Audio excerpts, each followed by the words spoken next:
Oh, man, I promise you guys are not ready for this one. Today we're going to talk about the Sparkle Creed. I invite you to rise in body or spirit, and let us confess our faith today in the words of the Sparkle Creed. I believe in the non-binary God, whose pronouns are plural.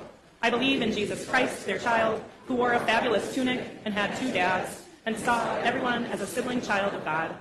I believe in the rainbow spirit, who shatters our image of one white light and refracts it into a rainbow of gorgeous diversity.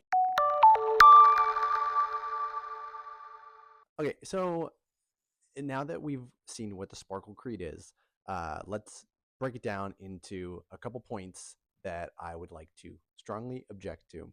So this is obviously a ripoff of the Nicene Creed, which is thousands of years old, and essentially summarizes key Christian doctrine into a succinct statement that Christians have been reciting for thousands of years. Let's talk about some of the points that they brought up. Obviously, I didn't play the whole thing because it's kind of long, but the first couple things that they said were, first of all, they talked about the non-binary God who has no gender. Now, is that true? Yes, in a sense, that is true. God does not have a gender, right? God is a spirit.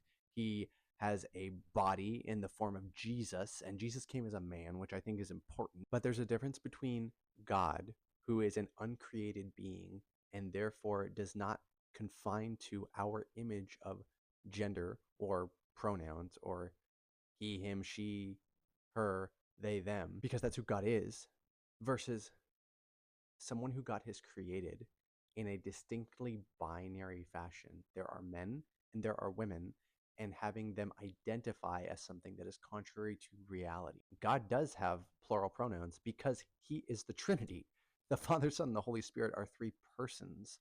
That is why he has plural pronouns. And God gets to decide who we call him and how he wants to be identified because he created everything and he is God and we are not.